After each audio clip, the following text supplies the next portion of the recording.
మాట్లాడండి.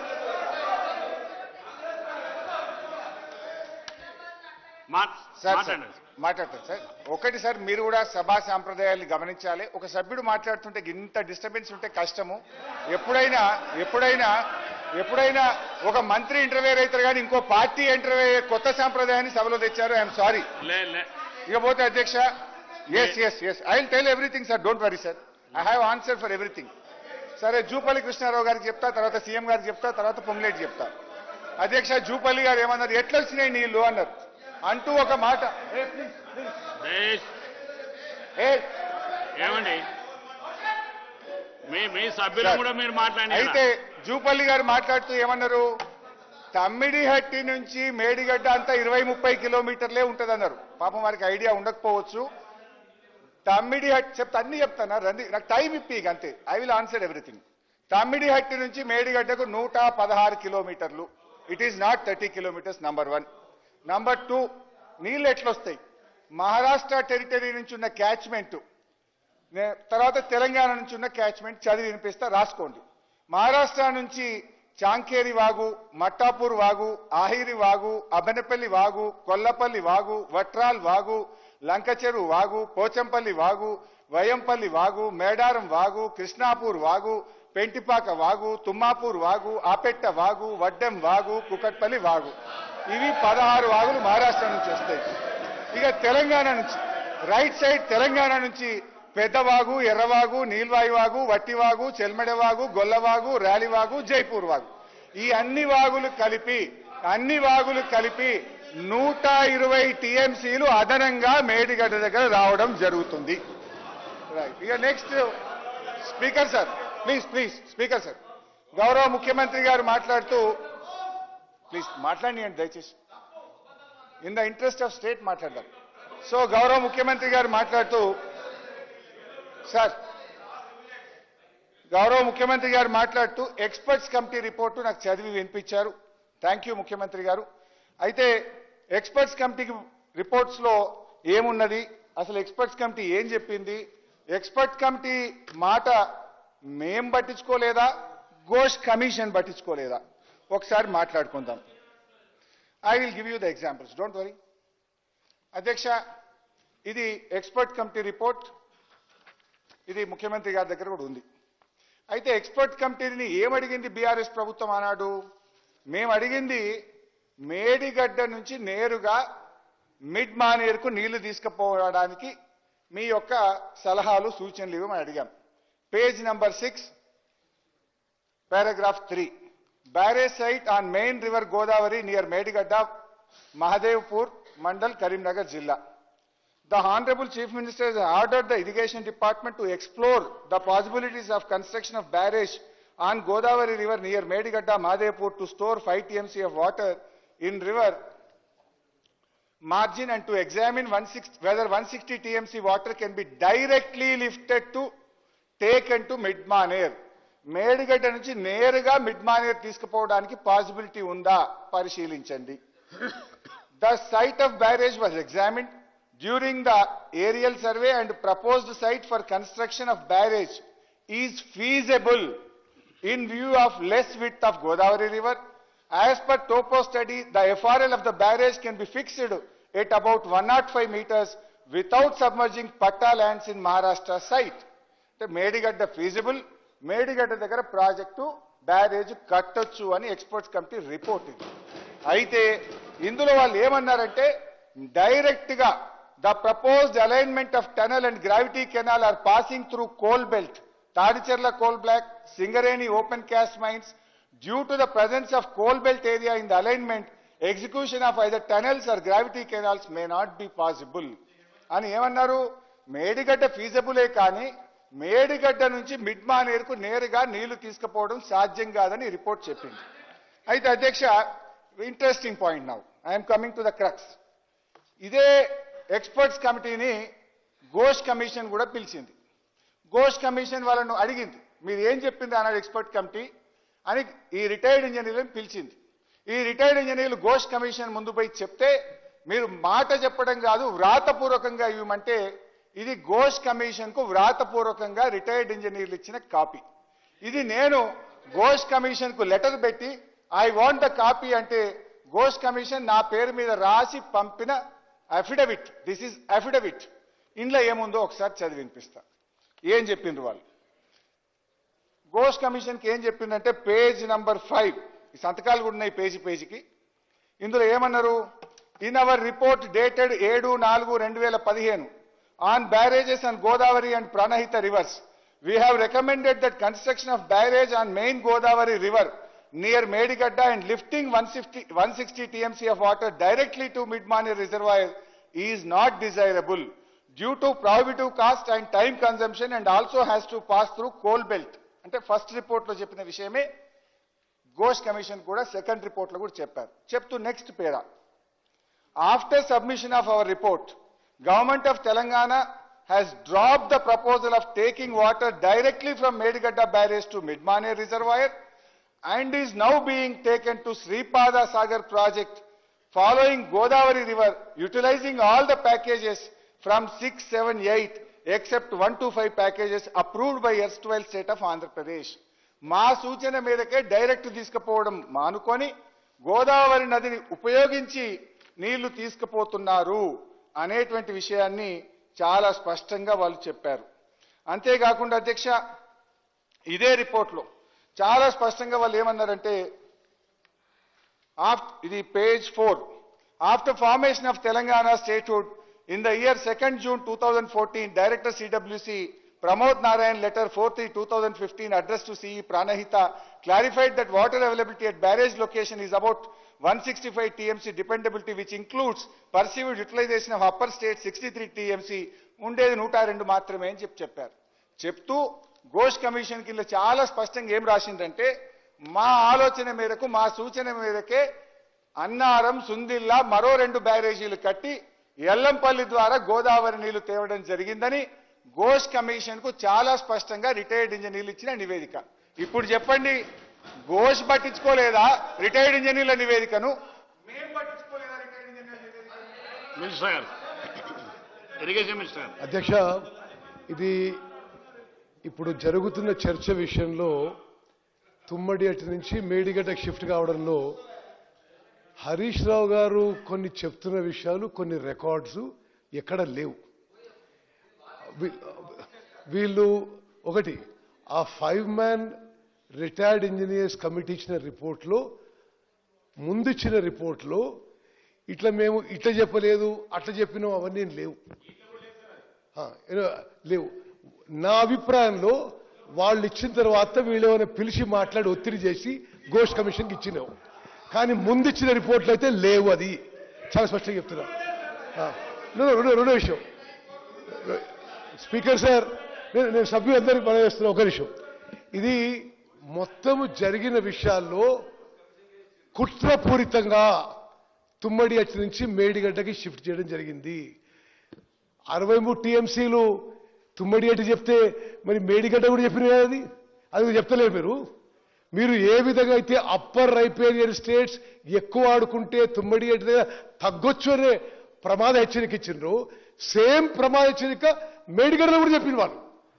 ఇది ఈ ప్రాజెక్ట్ షిఫ్టింగ్ లో ఈ మొత్తము ఘోష్ ఒక సుప్రీంకోర్టు జడ్జు సంవత్సరంన్నర చేసిన స్టడీలో 50% వరకు దీని మీదనే. ఎందుకు షిఫ్ట్ చేసిండ్రు వీళ్ళు తుమ్మడేటి నుంచి మేడిగడ్డకి? 38,000 కోట్లు అయ్యే ప్రాజెక్టు 1,47,000 కోట్లకు ఎందుకు పెంచిండ్రు? ఆయన జడ్జిమెంట్ ప్రకారము వీళ్ళు కుట్రతో అవినీతి కోసం దోచుకోవడానికి మాత్రం తుమ్మడి అటు నుంచి మేడిగడ్డ షిఫ్ట్ చేసిండ్రు. ఇక ఇప్పుడు ఆయన జడ్జిమెంట్ ఇచ్చింది కాబట్టి చెత్త రిపోర్టు, ఇదో రిపోర్టు, ఇవన్నీ మాట్లాడితే ఎట్లా? He has directly indicted former chief minister Harish Rao. ఈ shifting of Tummidihatti to Medigadda is a wrong decision, is not an honest decision, is not a sincere decision అని సుప్రీంకోర్టు జడ్జి గారి రిపోర్ట్లో 100 పేజీలు 100 మందితో మాట్లాడి రిటర్న్ అఫిడవిట్ తీసుకొని ఇచ్చిండు. మరి అన్ని మాట్లాడి హరీష్ రావు గారు భారత ప్రభుత్వానికి సలహాదారున్న శ్రీరామ్ వెదిరే గారి అఫిడవిట్ గురించి మాట్లాడేది. ఖచ్చితంగా ఆయన కమిషన్ కి వీళ్ళు అబద్ధాలు చెప్తున్నారు. కేవలం తుమ్మడిహట్టి నుంచి మేడిగడ్డ షిఫ్ట్ చేయడానికి ఇదంతా ఒక కుట్ర జరిగింది. తుమ్మడిహట్టి దగ్గర ఇప్పుడు ఎంత నీళ్లు ఉన్నాయో అంత నీటికి అప్పర్ రైపేరియన్ స్టేట్స్ వాడితే కొంత తగ్గొచ్చు. మేడిగడ్డలో కూడా అదే ప్రమాద హెచ్చరిక ఇచ్చిండ్రు. తుమ్మడిహట్టిలోనే కడితే బెటర్ అని ఇచ్చిన అఫిడవిట్ ఆయన గవర్నమెంట్ ఇండియాకి అడ్వైజరు. ఆయన ఇచ్చిన విషయం కూడా మరి అందరికీ తెలుసు. ఆ విషయం మాట్లాడుతున్నారు వీళ్ళు. అధ్యక్ష, ఈ మొత్తం రిపోర్ట్లో చర్చలో మోస్ట్ ఇంపార్టెంట్ విషయం ఏంటంటే తుమ్మడిహట్టి నుంచి మేడిగడ్డకి బ్యారేజ్ షిఫ్ట్ చేసి ఒకటి శాశ్వతంగా తెలంగాణ నష్టపోయింది. తుమ్మడిహట్టి దగ్గర ఆల్రెడీ ఇది ఏబీపీ ప్రోగ్రాంలో accelerated irrigation benefit programme government of ఇండియాలో ఇంక్లూడ్ అయింది. ఆల్రెడీ పిఎం రిలీఫ్ ప్యాకేజ్లో ఇంక్లూడ్ అయింది. మరి అది తీసేసి మేడిగడ్డ షిఫ్ట్ చేయడంలో ఇది కుట్రపూరితంగా తెలంగాణ రాష్ట్రానికి నష్టం చేయడానికి, మరి ఖజానాను దోపిడీ చేయడానికి గత టీఆర్ఎస్ ప్రభుత్వం పాల్గొందని చెప్పి నేను మనం చేస్తున్నాను. హరీష్ రావు అధ్యక్ష, ఉత్తమ్ గారు మీరు ఇట్లా ప్రశ్నలు వేసుకుంటూ పోతే నా సబ్జెక్ట్ నేను మాట్లాడాలి కదా. మీరు ఇట్లా క్వశ్చన్లు వేస్తూ ఉంటే నేను ఆన్సర్లు ఇస్తూ ఉంటే I'm not able to deliver my subject. ఇప్పుడు ఉత్తమ్ గారు ఏమన్నారంటే అధ్యక్ష, గౌరవనీయులు అన్ని చెప్తాను, డోంట్ వరీ. యా, లెటరు ఎట్లొచ్చిందో కూడా ఒకసారి చదివి వినిపిస్తా మీకు. అది కూడా వింటారా? టైం ఉందంటే చెప్తా. ఘోష్ కమిషన్ కు నేను లెటర్ పెట్టి రిటైర్డ్ ఇంజనీర్స్ కమిటీ రిపోర్ట్ కావాలంటే నా పేరు మీద లెటర్ రాసి ఘోష్ కమిషన్ ఇచ్చారు.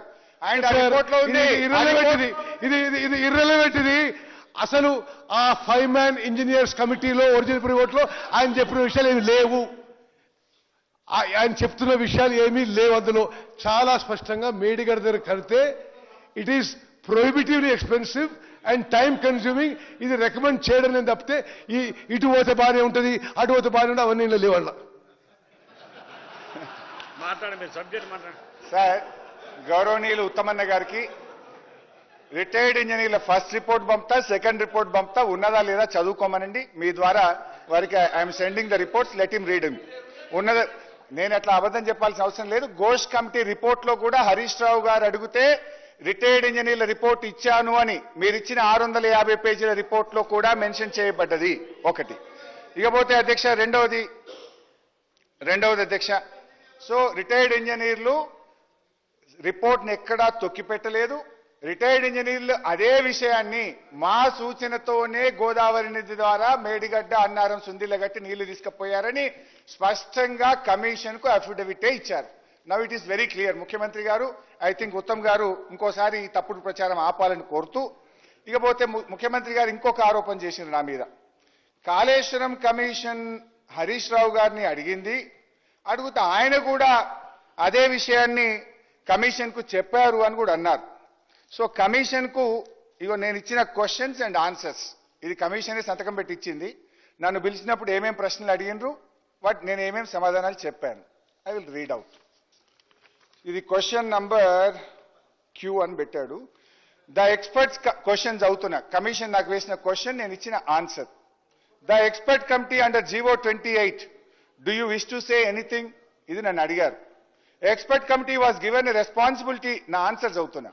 The expert committee was given a responsibility to take the water from Medigadda to Midmaner.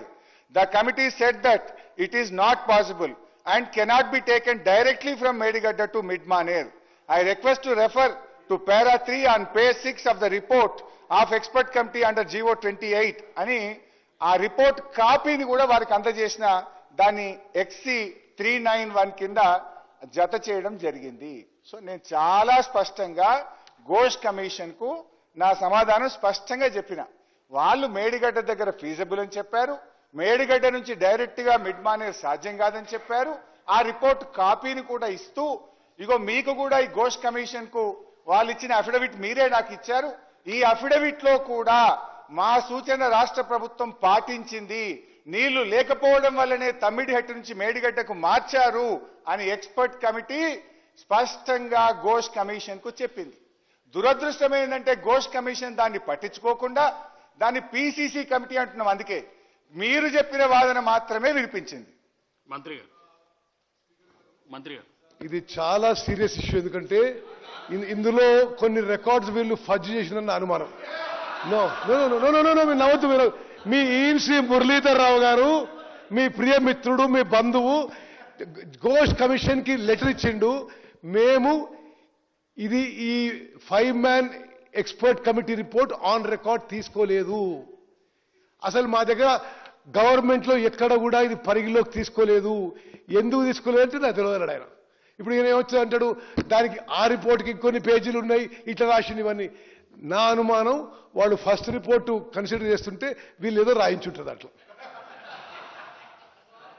Harish Rao గారు మాట్లాడండి. ఉత్తమన్న, నీకు అనుకూలం ఉంటే ఓ తీరు, నీకు అనుకూలంగా లేకపోతే మీరు రాయించినంత స్లీపింగ్ రిమార్క్స్ ఒక బాధ్యత అయితే మంత్రిగా ఉండి మీరు చేయొచ్చా అన్న? It's unfair. మీరు మాట్లాడండి. సరే అధ్యక్ష, ఇకపోతే రిటైర్డ్ ఇంజనీర్ల గురించి మాట్లాడుకున్నాం. Minutes of the commission enquiry copy and experts committee affidavit ఇప్పుడే చెప్పిన. ఎందుకంటే ఎక్స్పర్ట్స్ కమిటీ చాలా స్పష్టంగా చెప్పింది, మా సూచన రాష్ట్ర ప్రభుత్వం పాటించింది, మా సూచనతోనే మార్చింది. అయినా కూడా కమిషన్ దాన్ని పట్టించుకోలేదంటే ఇది ఎంత pre conceived pre determined report అనేటువంటిది మనం ఈరోజు ఆలోచించాల్సిన అవసరం ఉంది అధ్యక్ష.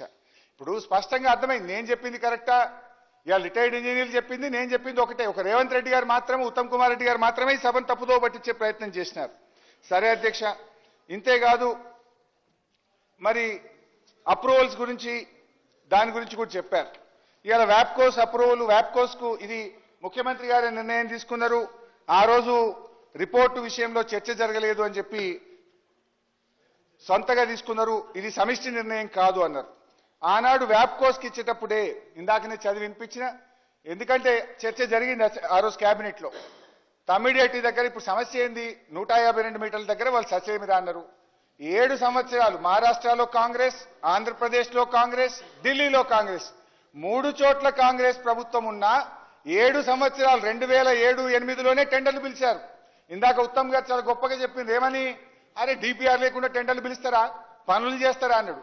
అసలు ఆ రోజు మీరు కూడా మంత్రి, 2007-8లో కోమటిరెడ్డి కన్నా కూడా మంత్రి ఉండొచ్చు, సబ్జెక్ట్ టు కరెక్షన్.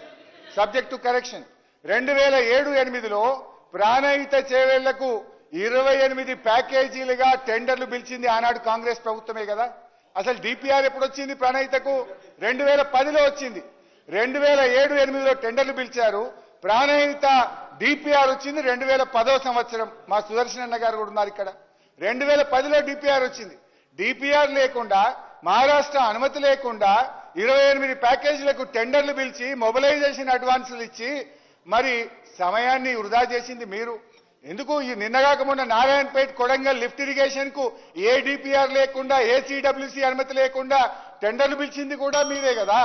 అట్లా చెప్పుకుంటూ పోతే జలయజ్ఞంలో మీరు పిలిచిన టెండర్లకు ఏ ఒక్కదానికి సిడబ్ల్యూసి అనుమతి లేదు, ఏ ఒక్కదానికి డిపిఆర్ లేకుండానే ఆ రోజు టెండర్లు పిలిచారు. ఆ విషయాన్ని కాగ్ కూడా తప్పు పట్టింది. అలా పోతే సబ్జెక్టు పెద్దది, నేను అందులోకి పోను. ఇవాళ మా అన్నగారు చెప్పారు, ఇవాళ పొంగులేటి అన్నగారిది ఇప్పుడే ఎవరో పంపారు. ఆనాడు ఫుల్ పేజ్ యాడ్ ఇచ్చిండ్రు. సీతారామ ఎత్తిపోతల పథకానికి కేసీఆర్ గారి కోసం ఫుల్ పేజ్ యాడ్ అన్నాడు పొంగులేటి గారు ఇచ్చింది కూడా నేను చదివి వినిపిస్తాను. హరీష్ రావు గారు,